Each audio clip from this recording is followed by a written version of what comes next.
പൂജ്യരായ എല്ലാ സദസ്യർക്കും എൻ്റെ വിനീതമായ നമസ്കാരം. പേരെടുത്ത് പറയാനാണെങ്കിൽ ഒരു അര ദിവസം വേണ്ടി വരും. അതുകൊണ്ട് ഇന്നിവിടെ വന്നിരിക്കുന്ന ഗ്ലോബൽ പ്രസിഡന്റ് മിസ്റ്റർ സോമതീര അദ്ദേഹത്തിനും അദ്ദേഹത്തിൻ്റെ ധർമ്മപത്നിക്കും പിന്നീട് നമ്മുടെ എല്ലാമായിരിക്കുന്ന ഫോർട്ട് ബെൻഡ് കൗണ്ടി ജഡ്ജ്, നമ്മുടെ കുടുംബത്തുള്ള ആൾക്കാരാണ് ഇവരെല്ലാവരും. എനിക്ക് ഇവരോടുള്ള എല്ലാം ഒന്നും പറയും, പക്ഷേ എനിക്ക് വല്ലപ്പോഴും അല്ലേ മൈക്ക് കിട്ടത്തുള്ളൂ, അപ്പോൾ പറയുകയും വേണമല്ലോ. ചേച്ചി ഒത്തിരി പറഞ്ഞു എന്നാരും പറയരുത്. ഇവര് എൻ്റെ കുടുംബാംഗങ്ങൾ പോലെ കാണാൻ രാത്രിയിൽ 2 മണിക്ക് 12 മണിക്ക് വരെ ഞാൻ ഇദ്ദേഹത്തെ വിളിച്ചിട്ടുണ്ട്. എനിക്ക് വേണ്ടിയിട്ടല്ല, പബ്ലിക്കിൽ ഉള്ള പ്രശ്നങ്ങൾക്ക് വേണ്ടി. അതുപോലൊക്കെ തന്നെ ജഡ്ജാണെന്ന് വരിലും മേയറാണെന്ന് വരിലും അങ്ങനെ ഒരു സാഹോദര്യം. അവര് മുറ്റത്തെ മുല്ലയ്ക്ക് മണമില്ലെന്ന് പറയുന്നത് പോലൊക്കെ മലയാളികളായതുകൊണ്ട് ഇവരുടെ ബലം നമ്മളാരും അറിയുന്നില്ല. എന്തെല്ലാം കാര്യങ്ങൾക്ക് വിളിച്ചിട്ടുണ്ട്. ചിലപ്പോൾ എന്നോട് പറഞ്ഞു എൻ്റെ അതോറിറ്റിയിലല്ല, എന്നാലും ഞാൻ ട്രൈ ചെയ്യാമെന്ന്. രാത്രി 2:30 മണിക്ക് ഒരു മലയാളി കൊച്ചും അതിൻ്റെ അമ്മയും കൂടെ എയർപോർട്ടിൽ വന്നിട്ട് എന്നെ വിളിച്ചു. കഥയെല്ലാം പറയാനൊന്നും സമയമില്ല. ഒരു അമേരിക്കനായിരുന്നു അതിൻ്റെ ഹസ്ബൻഡ്. അത് നാട്ടിൽ പോയ സമയത്ത് ഹസ്ബൻഡ് വേറെ കല്യാണം കഴിച്ചു. അതിന് എയർപോർട്ടിൽ വന്നപ്പോൾ ഹസ്ബൻഡ് സ്വീകരിക്കത്തില്ല. എങ്ങനെയോ ചോറ്റാനിക്കര അമ്പലത്തിലെ പൂജാരിയായിരുന്നു അദ്ദേഹത്തിനെ വിളിച്ചപ്പോൾ അദ്ദേഹം എൻ്റെ ഫോൺ നമ്പർ കൊടുത്തു. രാത്രി 2 മണിക്ക് ഞാൻ ആരെ വിളിക്കും? വിളിച്ചത് ഇദ്ദേഹത്തെയാണ്. അതുകൊണ്ട് അങ്ങനെ ബഹുമാനപ്പെട്ട ഒരുപാട് ആൾക്കാർ, ഫോർട്ട് ബെൻഡ് കൗണ്ടി ജഡ്ജ്, നമ്മുടെ പ്രിയപ്പെട്ട മേയർ, കോർട്ട് ജഡ്ജ്, പിന്നീട് നമ്മുടെ തോട്ടത്തിൽ അച്ഛന്, ബേബി മണക്കുന്നതിൽ ഞങ്ങൾ പലത്തും ഒന്നിച്ച് പ്രവർത്തിച്ചിട്ടുണ്ട്. ഇവിടെയുള്ള പിന്നെ സുജയ പാർവതി, ഈയിടെ ഞാൻ എവിടെയോ കണ്ടു ഈ പേരിത്രം പറയുന്നത് കേട്ട്. അപ്പോൾ അദ്ദേഹം ഹസ്ബൻഡ് വളരെ സപ്പോർട്ടീവാണെന്നും എല്ലാത്തിനും വളരെ. അപ്പോൾ എനിക്ക് ആ പേര് ഓർമ്മ വന്നു. ഈയിടെ എനിക്ക് അല്പം ഓർമ്മ കിടക്കുകയുണ്ട്. അങ്ങനെ ഇവിടെ വന്നിരിക്കുന്ന എല്ലാ വിശിഷ്ട അതിഥികൾക്കും, പിന്നെ നമ്മുടെ കുടുംബാംഗങ്ങളായിരിക്കുന്ന നമ്മുടെ സെക്രട്ടറിയെ കുടശനാടിനെ എസ്.കെ. ചെറിയാൻ അദ്ദേഹത്തിനെ എനിക്ക് ഒരിക്കലും മറക്കാൻ സാധിക്കത്തില്ല. ഞാൻ ഹൂസ്റ്റണിൽ വന്നിട്ട് 46 വർഷമായി. എവിടെയൊക്കെ ഞാൻ പ്രസിഡന്റ് ആയിരുന്നു. ഇതൊന്നും ഞാനല്ല, നമ്മളിൽ ദൈവം തന്നിരിക്കുന്ന ഒരു അനുഗ്രഹമാണ്. അപ്പോൾ ജേക്കബും എസ്.കെ. ചെറിയാച്ചനും കൂടാണ് 2000 എങ്ങാണ്ട് എൻ്റെ വീട്ടിൽ വന്ന് എന്നെ WMC കൊണ്ടുപോയിരിക്കുന്നത്.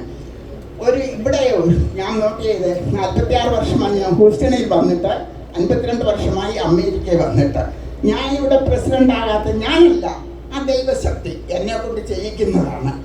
38 വർഷമായിട്ട് ഞാനൊരു സിംഗിൾ പേരൻ്റാണ്. എന്താണ് ഇവിടെ ഞാൻ നോട്ട് ചെയ്തിരിക്കുന്ന ഒരു കാര്യം, സ്വയം ആർക്കും ഒന്നും ചെയ്യാൻ മേല. നമ്മളൊരു മരം നട്ടു, അത് വളർന്നു, വെള്ളമൊഴിച്ചു, പൂവായി, കായായി, ആരെങ്കിലും പറിച്ചുകൊണ്ട് പോകും നമ്മുടെ കയ്യിൽ നിന്ന്. അങ്ങനെ ഒരു സംഘടന 2 ആകും, 4 ആകും, 6 ആകും, എന്തെങ്കിലും ആയിക്കോട്ടെ. ഇപ്പം ഹൂസ്റ്റണിൽ WMC എന്നുണ്ടെന്ന്, അതൊരു ചാരിറ്റി ഓർഗനൈസേഷന്. ആരെങ്കിലും എത്രയും പേരിട്ടോട്ടെ, എവിടെയെങ്കിലും എന്തെങ്കിലും ചെയ്യട്ടെ. ഇവിടെ ഒരു 2008 തൊട്ട് ഞാൻ പ്രസിഡന്റ് ആയിരുന്നു. 2000 തൊട്ട് ഞാൻ അവിടെ ഉണ്ട്, എങ്ങും പോയിട്ടില്ല. അന്ന് ഒരുപാട് കാര്യങ്ങൾ ചെയ്തു ഇവിടെയും നാട്ടിലും ഒക്കെ ആയിട്ട്. ഇനിയും ചെയ്യാൻ പോകുന്ന ഒരു ചാരിറ്റി കാര്യം അടുത്ത 26 ഏപ്രിൽ 11 ഞാനും ചെറിയാച്ചനും ഒക്കെ ജീവിച്ചിരിക്കുകയാണെങ്കിൽ ഞങ്ങൾ ഈ കമ്മിറ്റി കാണും, ഒരു ഫണ്ട് റൈസിങ് പ്രോഗ്രാം നടത്തുന്നുണ്ട്.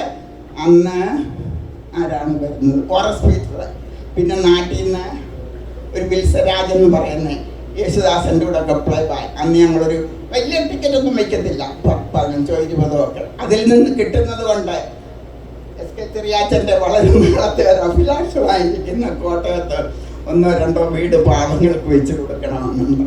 ഇതൊക്കെയാണ് ചെയ്യുന്നത്. എന്നും ഞാൻ ഉറങ്ങാൻ കിടക്കുമ്പോൾ എൻ്റെ മനസ്സ് നാളെ ആർക്ക് എന്ത് ചെയ്യാൻ സാധിക്കുമെന്ന്.